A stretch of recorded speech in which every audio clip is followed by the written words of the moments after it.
She is spoke ill of the boy. अगर आपकी sister आपके पीठ पीछे आपकी बुराई करे तो एक भाई होने के नाते आपको कैसा लगेगा? यह घटना लड़के के साथ हुई।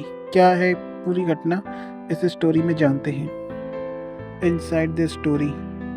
स्टोरी की शुरुआत लड़के के घर से होती है, जहां हमें लड़के की फैमिली को दिखाया जाता है, जो कि डेली एक्टिविटी में लगे हुए थे और सितंबर की शुरुआत हो चुकी थी और सब कुछ नॉर्मल था।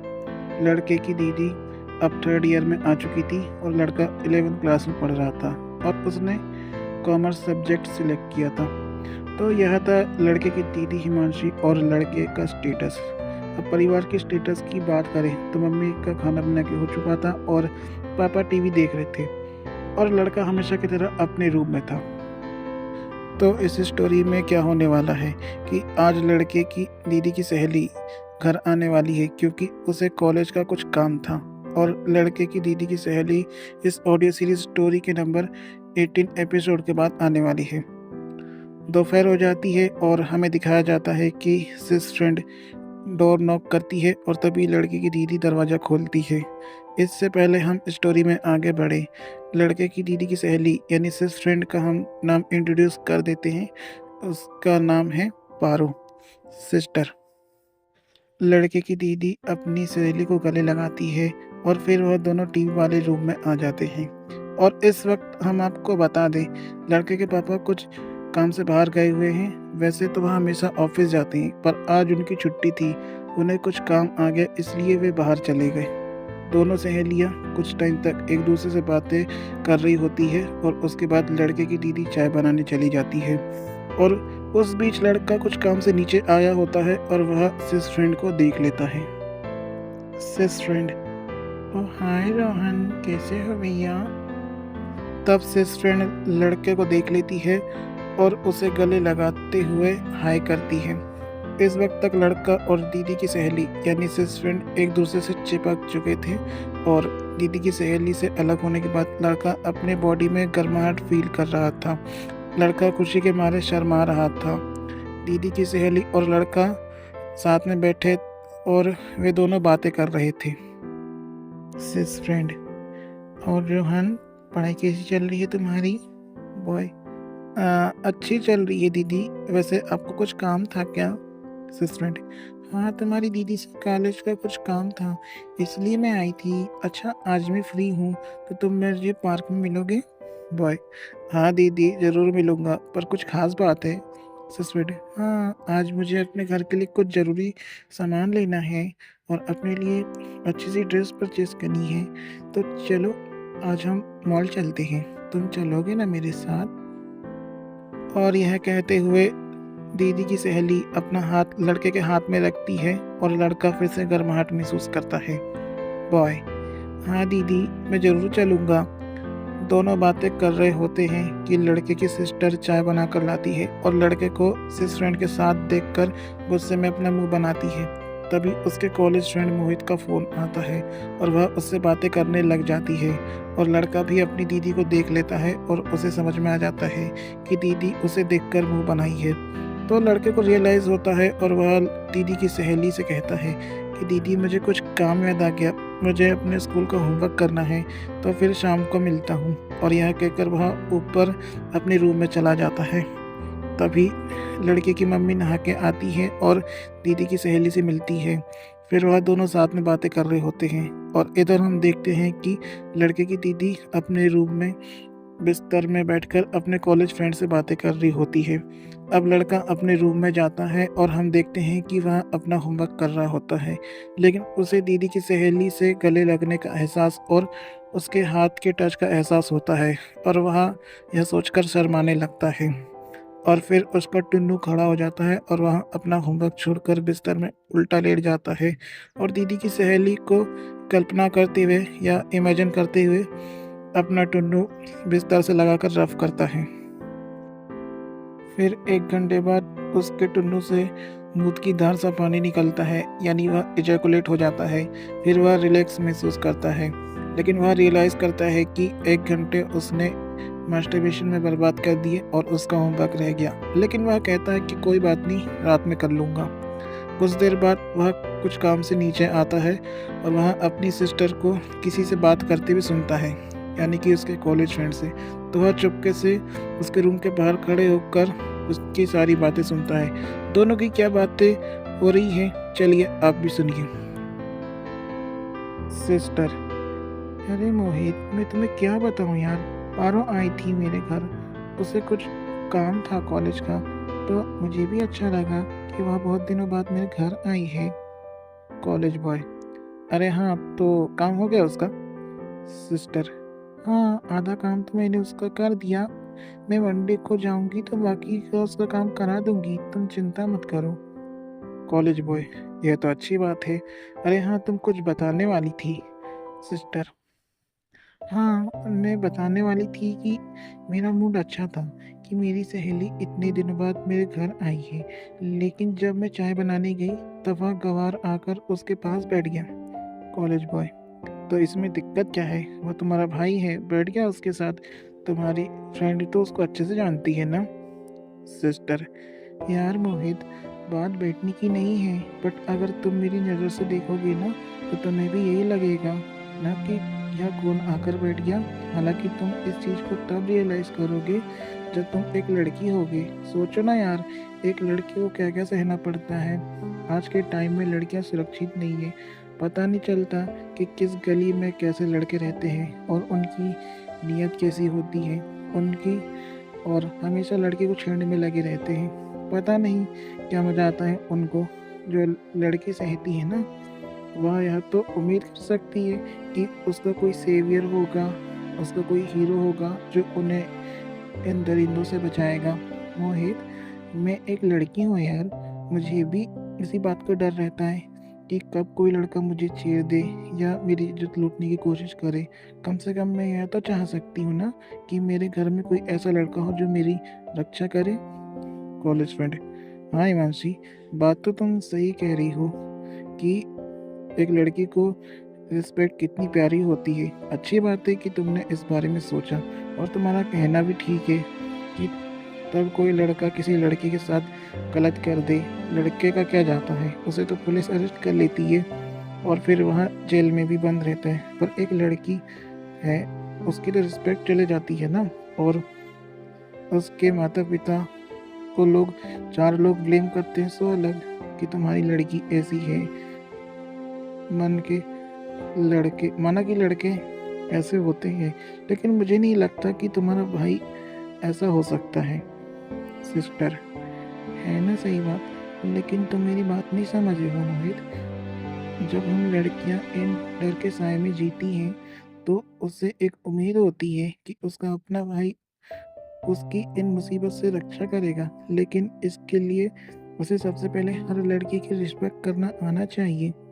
कॉलेज बॉय: नहीं, मैं समझ रहा हूँ, बट एक लड़की की वजह से हम सभी लड़कों को बदनाम तो नहीं कर सकते ना, उन्हें ब्लेम तो नहीं डाल सकते ना।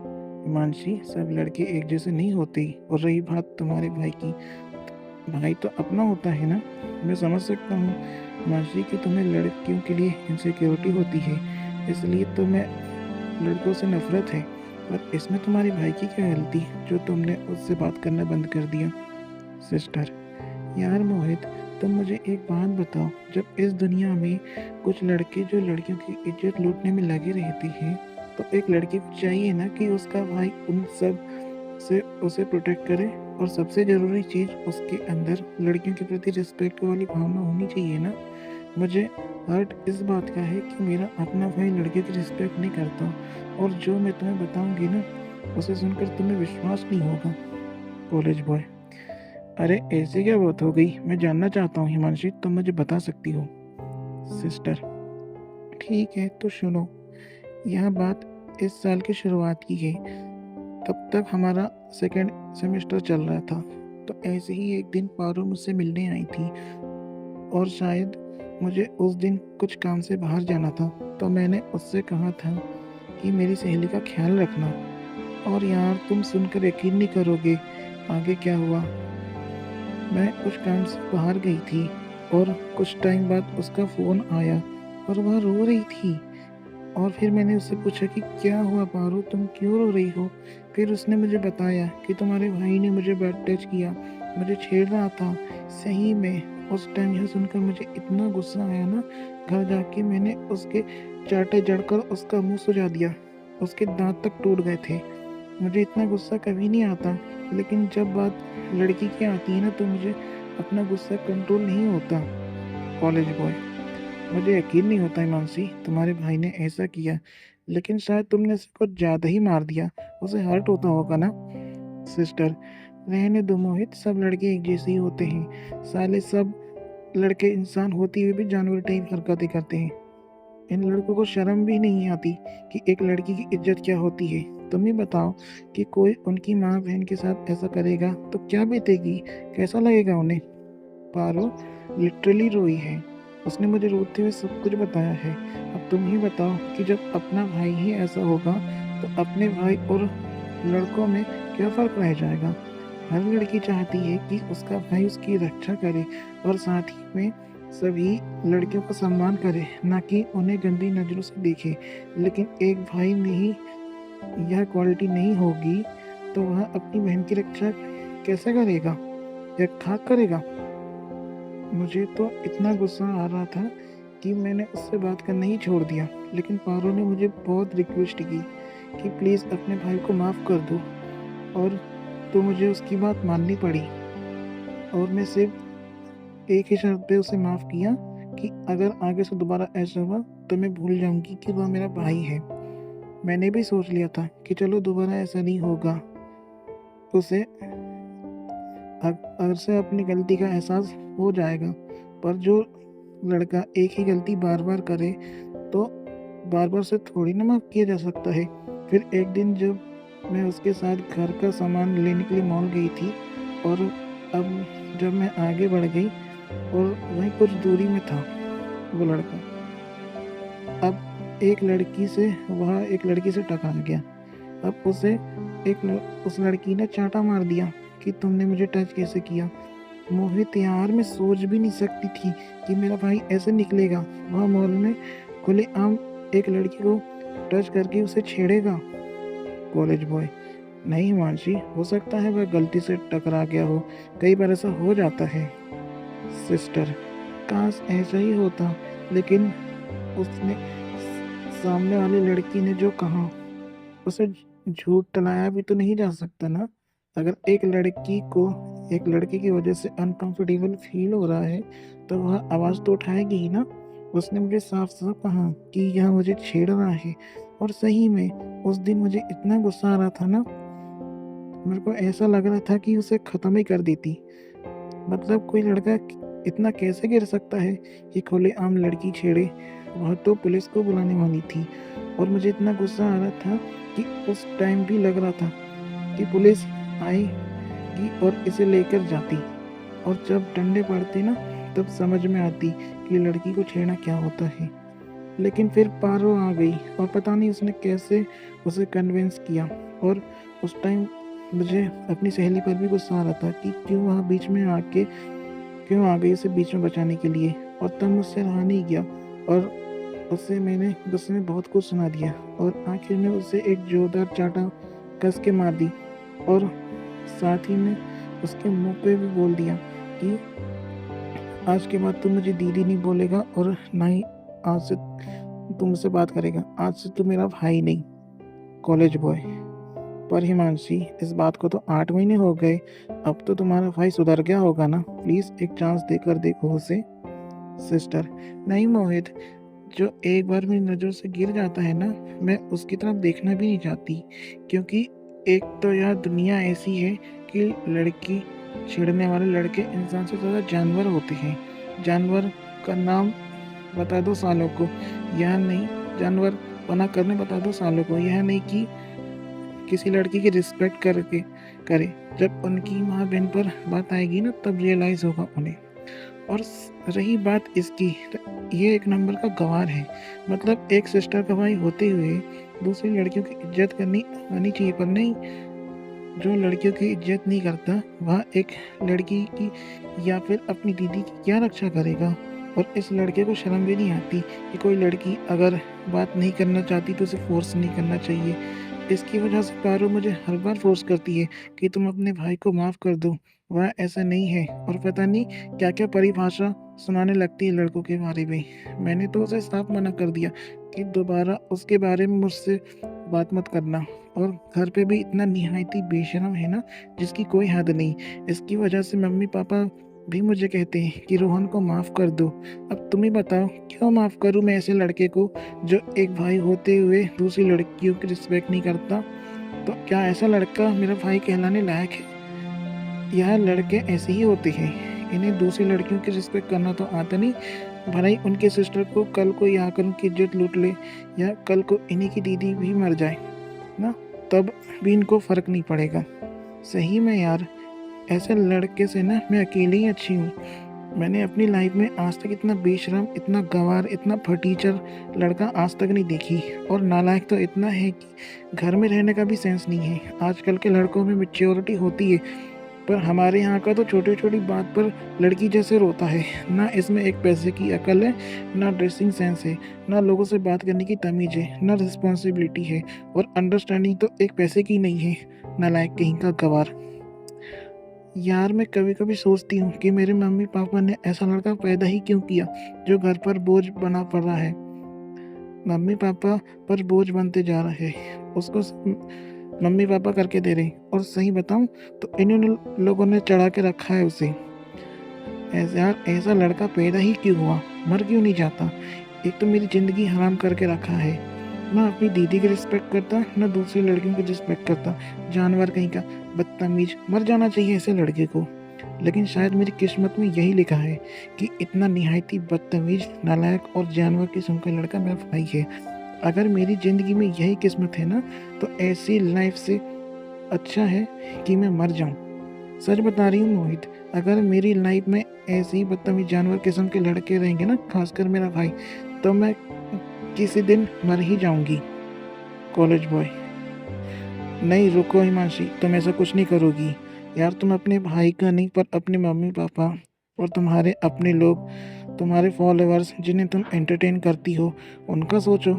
माना कि तुम्हारी लाइफ में प्रॉब्लम है, लेकिन उसे ख़त्म करना कोई सॉल्यूशन तो नहीं है ना। तो कुछ इस प्रकार कन्वर्सेशन होती है दोनों के बीच, और यहाँ पर लड़के की सिस्टर अपने भाई की बुराई करती है और लास्ट में वह नेगेटिव बात बोलकर रोने लगती है, क्योंकि जब लड़के की सिस्टर ने मरने वाली बात बोली, तब उसके कॉलेज का दोस्त घबरा गया, और यहाँ पर लड़का जो उसकी पूरी बात सुन रहा था वह भी घबरा गया। लेकिन अपनी सिस्टर से अपनी बुराई सुनने के बाद लड़का रुआसा हो गया, और उसे बहुत हर्ट हुआ, और वह अपने कमरे में जाकर फूट फूट कर बिलखते हुए बहुत ज़ोर से रोने लगा। अब शाम का समय होता है, और हमें दिखाया जाता है कि लड़का बिलख के रोने के बाद सो गया था, और उसके बाद उसके फ़ोन में सिस फ्रेंड का कॉल आता है, और उसकी जब लड़का फ़ोन उठाता है तो उसकी सिस फ्रेंड उसे पार्क में बुलाती है, और लड़का तैयार होकर पार्क के लिए निकल जाता है। अब हमें लड़के को और उसकी सिस्टर की सहेली यानी सिस फ्रेंड को साथ में दिखाया जाता है, जहाँ पर वह सबसे पहले शॉपिंग मॉल जाकर घर के लिए कुछ ज़रूरी सामान ले रहे होते हैं, जैसे ग्रोसरी का, और उसके बाद उसे कुछ कपड़े भी परचेज़ करने थे, तो वह लड़के को पसंद करने के लिए कहती है, और जब वह सारे कपड़े पहनकर ट्राई करती है, तो वह लड़के से पूछती है कि कैसी लग रही हूँ, जहाँ पे लड़का हाँ में जवाब देता है, और अपनी ड्रेस फाइनल करने के बाद और परचेज़ करने के बाद वह एक रेस्टोरेंट में जाते हैं, जहाँ पर वे मंचूरियन एंजॉय करते हैं।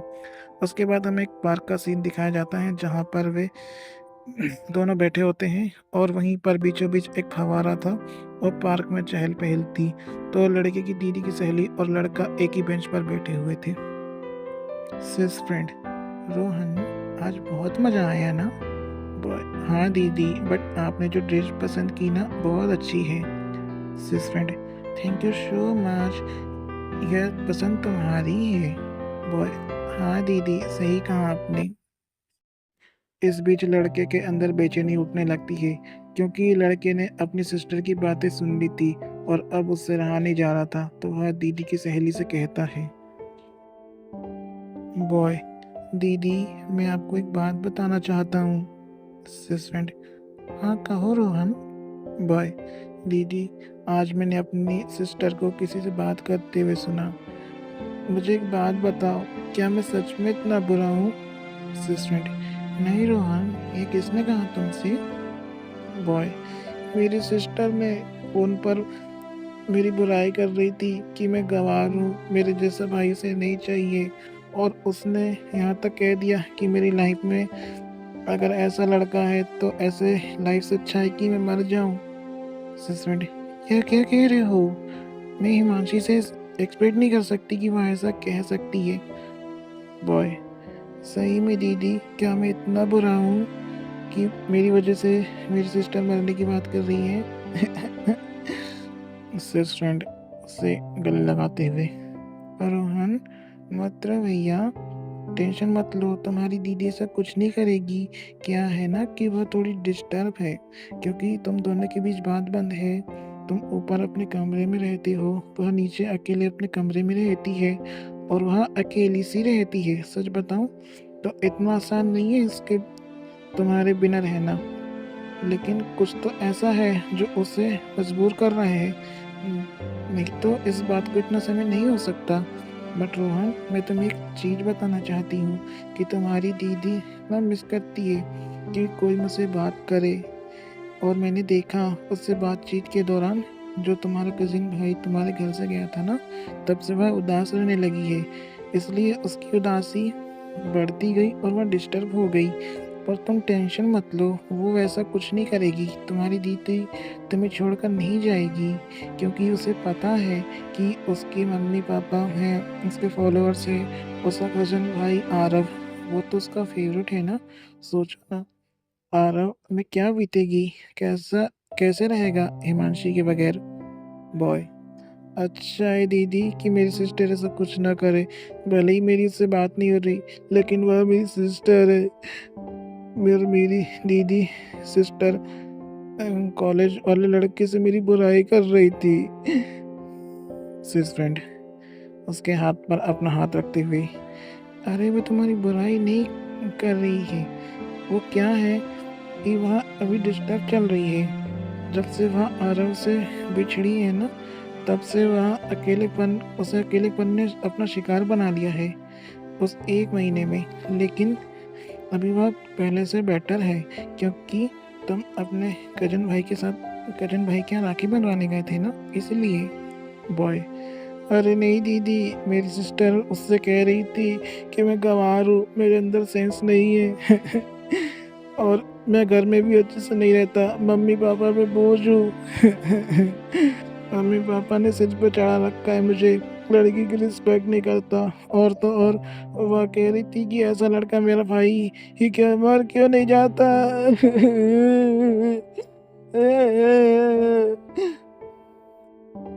और यह बात कहकर लड़का फूट फूट के रोने लगता है।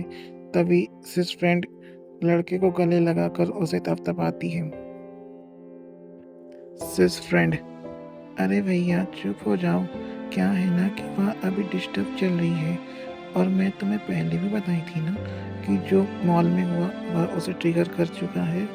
वहाँ जो भी हुआ उससे तुम्हारी सिस्टर को सदमा लगा है, और वह तुमसे नफरत करती है, इसलिए वह ऐसा कर रही है। असलियत में तुम्हारी सिस्टर ऐसी नहीं है। और भैया, इसमें गलती तो तुम्हारी भी है ना तो शुरू से तुम अपनी दीदी के सामने यह हरकतें करते, ना तुम्हारी इमेज ऐसी होती। बट अच्छी बात है कि तुम अब बदल गए हो। और भैया, कोई भी सिस्टर किसी भी भाई की बुराई नहीं करती, भले ही वो उससे नाराज हो जाए या उस पर स्ट्रिक्ट हो जाए। क्या उनमें किसी भी बात को लेके लड़ाई झगड़ा हो जाए, लेकिन दोनों एक दूसरे से प्यार भी तो करते हैं। और तुम कितने लकी हो कि तुम्हारी सिस्टर है। सोचो, तुम्हें स्कूल जाने के लिए उठाती है, तुम्हारे लिए टिफ़िन बनाती है, तुम्हारी परवाह करती है कि तुम टाइम पर अपना होमवर्क करो। और सबसे बड़ी बात, तुम्हारी सिस्टर तुमसे प्यार करती है, इसलिए तुम्हें बिगड़ा हुआ नहीं देख सकती। और वह यह नहीं चाहती कि मेरा भाई बिगड़े। उसकी यही इच्छा है कि मेरा भाई एक अच्छा रिस्पेक्टेबल इंसान बने, और हर किसी की रिस्पेक्ट करे, हर किसी से प्यार से बात करे। तुम्हारे सिस्टर होमवर्क करने के लिए तुम पर इसलिए चिल्लाती है, लेकिन तुम उसकी गहराई में जाओगे ना, तो तुम्हें पता चलेगा कि तुम्हारी सिस्टर तुम्हारे साथ ऐसा क्यों करती है। इसलिए क्योंकि वह नहीं चाहती कि तुम होमवर्क की वजह से स्कूल में मार खाओ। तुम्हारी सिस्टर तुम्हें नहाने के लिए कहती है, भले ही वह तुम्हें स्ट्रिक्टली बोलती है, पर वह यह नहीं चाहती कि तुम गंदे दिखो। और तुम्हारी दीदी जब भी तुम गलती करते हो तो तुम्हें थप्पड़ मारती है, भले ही तुम्हें उस टाइम बुरा लगता हो। लेकिन इससे भी सोच कर देखो कि एक ही गलती बार बार कर रहे हो, भले ही अभी तुम्हें रियलाइज़ ना हो, पर आगे होगा। लेकिन तुम्हारी सिस्टर को यह रियलाइज़ हो जाता है, और वह यह नहीं चाहती कि एक ही गलती तुम बार बार करो, इसलिए वह तुम्हें थप्पड़ मारती है। इसका मतलब यह नहीं कि वह तुमसे प्यार नहीं करती। हाँ, बात यह है कि उसके गुस्से में भी तुम्हारे लिए प्यार होता है, बस तुम इस चीज़ को समझ नहीं पाते। रोहन, स्ट्रिक्ट उसी पर हुआ जाता है, या मारा उसी को जाता है, या समझाया उसी को जाता है जो उसका अपना होता है। गैरों को कोई समझाता है क्या? नहीं ना, क्योंकि वह इंसान उससे प्यार करता है। ठीक है भैया, समझ गए ना? बॉय, हाँ दीदी, अब मुझे बात समझ में आ गई। सिस फ्रेंड, अब रोहन अपनी दीदी को कभी गलत मत बोलना भैया। क्या है, इंसान नफरती हो सकता है, गुस्से वाला हो सकता है, लेकिन वह अपना है तो अपनों का भला ही चाहता है ना। और ज़रूरी नहीं कि गले लगा के किस करके वह प्यारी बातें करके प्यार किया जा सके। तुम्हारी दीदी तुमसे प्यार करती है, बस इसे समझने की ज़रूरत है। पर अभी जो सिचुएशन है उसके लिए तो मैं यही कह सकती हूँ कि तुम अभी उससे दूर रहो, बात करने की कोशिश मत करो। मुझे पता है कि यह टफ टाइम है, लेकिन यह टाइम भी बीत जाएगा और आगे सब सही हो जाएगा। लेकिन मैं एक ही चीज़ तुमसे कहूँगी कि अपनी दीदी से प्यार की एक्सपेक्टेशन मत रखना, क्योंकि वह ठीक तो हो जाएगी, तुम्हारी बातचीत भी चालू हो जाएगी, लेकिन उसे वह इंसिडेंस हमेशा याद रहेगा। और इसलिए हो सकता है कि वह तुमसे रूड बिहेव करे, लेकिन उसके रूड बिहेवियर को सीरियसली मत लेना। बस ये मान के चलना कि वह तुम्हारी सिस्टर है। प्रॉमिस करो भैया कि तुम अपनी दीदी को कभी गलत नहीं समझोगे। बॉय, प्रॉमिस करते हुए, प्रॉमिस करता हूँ दीदी कि आज के बाद मैं अपनी सिस्टर को कभी गलत नहीं समझूंगा, उसकी हर बात मानूंगा। यहाँ पर लड़का दीदी की सहेली के हाथ में हाथ रखकर प्रॉमिस करता है, और दीदी की सहेली वेरी गुड बोल के लड़के को गले लगा लेती है। सिस फ्रेंड, रोहन, तुम एक अच्छे लड़के हो। मुझे तुम पर पूरा यकीन है कि तुम एक अच्छे भाई बन के दिखाओगे। अब चले, टाइम हो रहा है। तो लड़का और सिस फ्रेंड वहाँ से उठकर चले जाते हैं। कुछ वक्त तक दोनों साथ चलने के बाद सिस फ्रेंड लड़के को घर छोड़ देती है और वह भी घर चले जाती है। और इसी के साथ हमारी यह स्टोरी एंड हो जाती है। सेंट्रल आइडिया, तो इस स्टोरी के टॉपिक की अगर बात करें तो इसका हिंदी अनुवाद है कि लड़के की सिस्टर ने लड़के की बुराई की। लेकिन इस स्टोरी से आपको क्लियर हो गया होगा कि क्यों लड़के की दीदी ने लड़के की बुराई की। दरअसल एक इंसान जब किसी से नफरत करता है तो डिस्टर्ब हो जाता है, तब वह यह कह जाता है, लेकिन ज़रूरी नहीं कि वह बुरा हो। लेकिन लड़के ने जो सुना उसके मन में यही आया कि उसकी सिस्टर इतनी बुरी कैसे हो सकती है।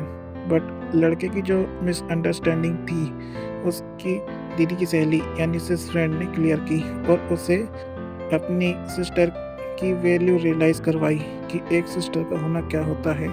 और बात सही कही गई है, दरअसल एक इंसान को समझने के लिए एक इंसान ऐसा होना चाहिए जो उसके अंदर की प्रॉब्लम को समझे, ना कि उसकी बाहर की। तो लड़के के साथ भी यही है कि वह अपनी सिस्टर के बाहरी व्यवहार को ना देखते हुए उसके अंदर के बिहेवियर को देखे कि उसकी सिस्टर उससे क्या चाह रही है। तो देखा जाए, दीदी की सहेली ने लड़के को अपनी सिस्टर की वैल्यू रियलाइज़ करवाई, और हम आशा करते हैं कि लड़का इस चीज़ को समझेगा और एक अच्छा भाई बनकर दिखाएगा। इसी के साथ मिलेंगे आपको ऑडियो सीरीज़ के नए एपिसोड के साथ, तब तक के लिए धन्यवाद।